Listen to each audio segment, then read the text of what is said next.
WHO telah menetapkan COVID-19 sebagai pandemi. Corona. COVID-19.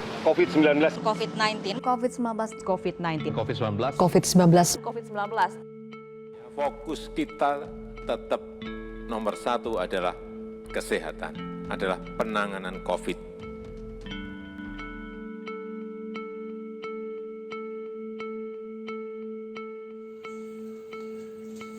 Pandemi, Corona, dan COVID-19 merupakan tiga istilah yang sudah tidak asing lagi di telinga kita semua.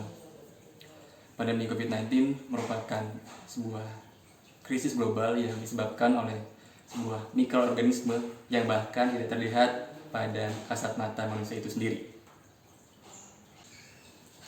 Lantas, seberapa parahkah kasus COVID-19 di Indonesia itu sendiri?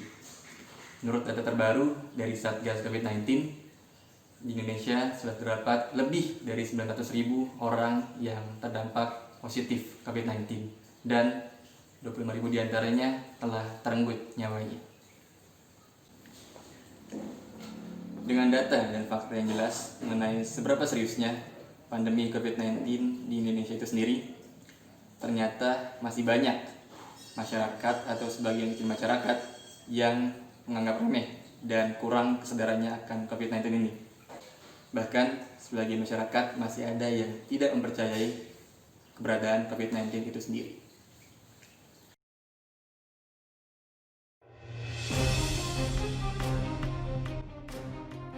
Ini hanya sekedar COVID, dalam pandangan kami adalah konspirasi fitnah yang tidak ada diada-adakan sehingga menjadi ketakutan bagi seluruh masyarakat Jawa Timur dan Surabaya. Kami hanya melihat tadi kendaraan mobil dari petugas kesehatan, kepolisian, Satpol PP, lalu juga orang-orang yang menjadi satgas COVID hanya berjalan-jalan tidak menemukan apa-apa. Penyakit itu yang menyebabkan orang meninggal, penyakit bawaannya itu, bukan karena coronanya. Artinya corona tidak membahayakan? Enggak, saya kira enggak. COVID itu 10% COVID, 20% politik, 70% bisnis, farmasi, dan alkes. Sudah narasi COVID-19. COVID-19 itu pembodohan publik. Mau sampai kapan kita hidup pakai masker, jaga jarak? Manusia sejatinya ialah makhluk sosial yang harus berkumpul, berinteraksi dengan manusia lainnya.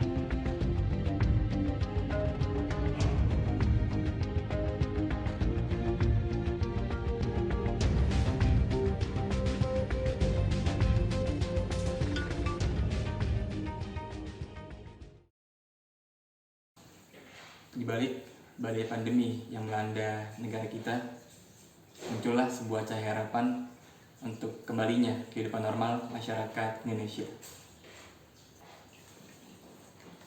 Mulai diproduksi dan didistribusikannya vaksin COVID-19 ke Indonesia merupakan sebuah cahaya harapan untuk masyarakat agar bisa kembali ke kehidupan yang normal seperti sedia kala.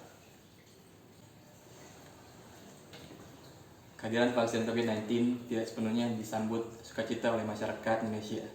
Masih ada sebagian kecil masyarakat yang menganggap bahwa vaksin COVID-19 bukanlah solusi. Sebagian kecil masyarakat ini tidak setuju dengan praktek vaksinasi yang nantinya akan digunakan untuk menyelesaikan pandemi di Indonesia. Mereka memiliki keraguan dan ketidaksetujuan akan vaksin COVID-19 dengan satu dan lain alasan.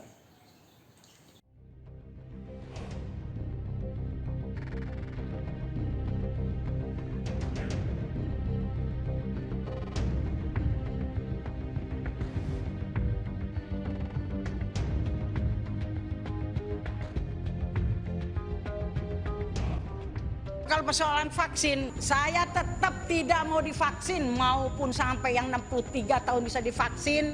Saya udah 63 nih. Mau semua usia boleh, tetap.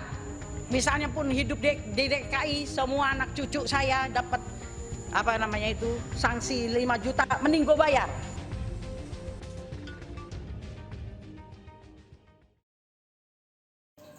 Menurut Dr. Mandira Budi, yang merupakan seorang penggiat media sosial dan juga relawan COVID-19, mewajibkan vaksin bukanlah suatu solusi untuk mengakhiri pandemi ini. Menurutnya, dengan diwajibkannya vaksinasi, justru nantinya akan menimbulkan rasa antipati dari masyarakat yang tadinya memang sudah menolak vaksinasi itu sendiri. Peningkatan edukasi dan literasi masyarakat mengenai COVID-19 dan vaksinnya merupakan solusi yang dapat dilakukan pemerintah terhadap masyarakat Indonesia. Dengan dilakukannya hal-hal tersebut, nantinya akan timbul kesadaran dari masyarakat itu sendiri. Masyarakat akan tahu mengenai seberapa bahayanya COVID-19 dan akan timbul kesadaran mengenai seberapa pentingnya vaksinasi untuk mengakhiri masa pandemi.